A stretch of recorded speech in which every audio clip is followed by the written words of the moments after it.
Fast approaching, the President of the United States, he decided to step off the golf course earlier today and address this dire situation. These cuts are not smart. They are not fair. They will hurt our economy. They will add hundreds of thousands of Americans to the unemployment rolls. This is not an abstraction. People will lose their jobs. All right, the cuts are not smart. They're not fair. They're going to hurt the economy. But what the president didn't mention, that the sequester, that was his idea in the first place. Bob, as the man who literally wrote the book about the budget battle, put this to rest. Whose idea was the sequester, and did you ever think that we'd actually get to this point? First of all, it was the White House. It was Obama and Jack Lew and Rob Neighbors who went to the Democratic leader in the Senate, Harry Reid, and said, this is the solution. There you have it. The plan the president is now calling, quote, not smart, not fair, was actually his solution to, quote, saving the economy. But again, that's not what we heard today at the White House. Instead, what we heard was our commander, campaigner-in-chief, reverting back into election mode, of course, blaming Republicans, using pathetic scare tactics to smear the opposition. Sound familiar? Now, you've already heard a sample of that fear-mongering, but what I'm about to play for you can only be described as Obama's Mayan apocalypse. It's a chilling presidential prophecy that will have you questioning whether or not the sun will even rise next Friday if, in fact, the sequester takes hold. Here's more of the president's dire warning, fear-mongering from earlier today. And let's just say that we sanitized his comments a little bit. Take a look. Now, if Congress allows this meat cleaver approach to take place, it will jeopardize our military readiness. What kind of training, son? Army training, sir! It will eviscerate job-creating investments in education. Yeah, I'm registered in this class. What class? This is U.S. history. See the globe right there. Emergency responders, their ability to help communities respond to and recover from disasters will be degraded. Border Patrol agents will see their hours reduced. FBI agents will be furloughed. You were with the old Bureau 7 years, and that Bureau is now gone, sir. And so are you. Federal prosecutors will have to close cases and let criminals go. This place is getting as bad as home. Well, just as well go home and sleep. Air traffic controllers and airport security will see cutbacks. Can you fly this plane and land it? Surely you can't be serious. I am serious. And don't call me Shirley. Tens of thousands of parents will have to scramble to find childcare for their kids. Hundreds of thousands of Americans will lose access to primary care and preventive care.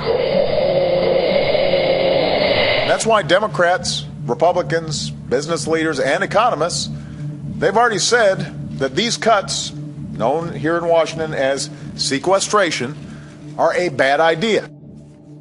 The end of the world as we know it. Here to try and defend his old boss, former chair of the President's Council of Economic Advisors, professor at the University of Chicago of Business, Austin Goolsbee, along with Fox News contributor Tucker Carlson. Austin, let's go to the videotape. This was back in 2011, and this was Obama's idea. Let's listen to your old boss. Already, some in Congress are trying to undo these automatic spending cuts. My message to them is simple. No. I will veto any effort to get rid of those automatic spending cuts to domestic and defense spending.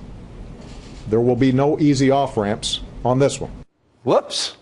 So I guess he's the one that's not fair, not smart, and he's the one that's hurting the economy because it was his idea. No, now, first of all, Sean, you better hope all those movies were Fox, 20th Century Fox movies, or you're going to be in major violation of the copyright law. Yeah, that's all right. Don't worry about it. Recall I know you're looking out for that me. The context of the quote that you just played from 2011 was that Republicans in Congress were trying to revisit the sequester and make it only on the discretionary part and go take out the defense part. It was his idea, the sequester. It was his brilliant idea. He brought it to Harry Reid. If you remember, wait a minute. Yeah. Why did he go to Harry Reid? Why did he go? Because you remember, he wanted it. Anybody who watches this show knows that I tried to bet you for the election that the loser would shave their head. and you wouldn't do it. But not stupid. if you had agreed I knew it was going to be close. I predicted on this program it would be close. I said razor thin margin. Okay, fine. I've got the videotape. videotape. I had lost the bet. Say I had lost a bet and I shaved my head. That doesn't mean that the fact that I proposed the bet doesn't mean I want to shave my head. This was supposed to motivate. This was the president's idea.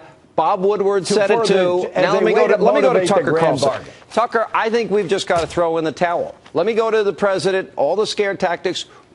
If you're a conservative in this country, you want to poison the air and water. Right. You don't care about children with autism, Down syndrome. You don't care about the elderly. We've got a fear-mongering demagogue in the White House that doesn't like us and thinks we're evil. Watch, for example. I wasn't born with a silver spoon in my mouth. Michelle wasn't. But somebody gave us a chance.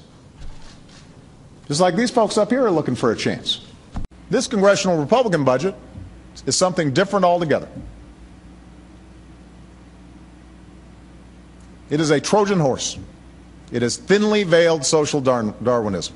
My plan says we're going to put teachers back in the classroom, construction workers back to work rebuilding America.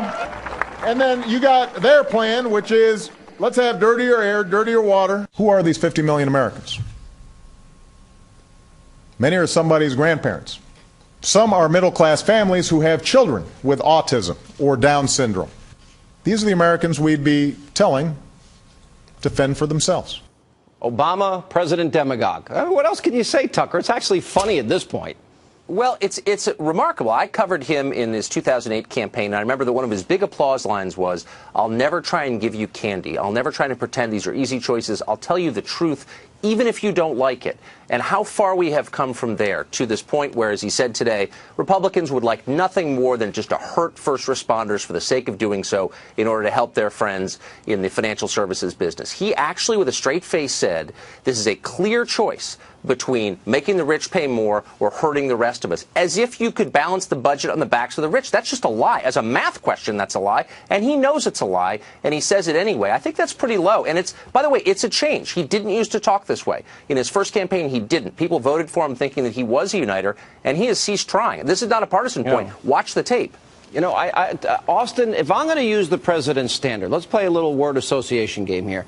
If he's going to say conservatives want dirty air and water and throw Granny over the cliff and kids with autism, say that they wanted dirty air and dirty plan. water. I'll play it again. Their plan. Wait a minute. You keep then they have their he plan. Said they let's want have dirty air and dirty water. That's not what he said. Let me read it to you. Then you have their plan, which says let's have dirty air and dirty water. Those are his words. No, I just played it for you. Their plan gives you dirtier air and dirtier water. Let me make that. That's just a budget matter. That's not what he said. You're adding a whole bunch of words that he didn't use. The math on it. All right, here's my idea. I got a good idea. If he uses those standards that we want to throw Granny over the cliff, don't kids with autism and Down syndrome. You want to throw we just Granny. played it. All right, now, wait a minute. Then I'm going to call the president using his same tactics. I think the president's a thief. I think he's stealing. When we borrow 46 cents of every dollar, he's stealing from our kids. Now, if I said that, would I be over the top? Would I be a demagogue? You have said that. You have said that many times, and you've said it to me. And yes, I think he's stealing from our kids. You were a demagogue. Tucker, is he stealing from our children? Here's He's what I'm saying. Breaking open their piggy banks and taking their pennies because he was borrowing 46 cents of every dollar. If you're concerned about the deficit, then let's come up with a reasonable plan that has some revenues, that has some entitlement cuts, that has some discretionary cuts. Republicans passed two plans. All right, Tucker here's said. One. He never proposed doing it only with high-income revenue. He absolutely did not. And he's not Austin, this time. did you listen to what he said today? It's just not serious. For example, he said if the sequestration goes through, we'll have to cut Head Start. Now, we have had Head Start for 48 years. We know an awful lot about how effective it is, and the evidence is in. It doesn't work. It produces no measurable change in the education levels of kids. If you can't cut Head Start, you're not serious about cutting anything. All right, guys. Period. Hold it right is there. Actually, it is true. We got to take a break. We're going to come back I more will with send former you the evidence Obama economic advisor who's adding words to what Obama says, Austin Goolsbee. And I didn't. Tucker, you did so. You added words. And Tucker Carlson. And then we'll debate if the president is stealing money from children when we come back. And then.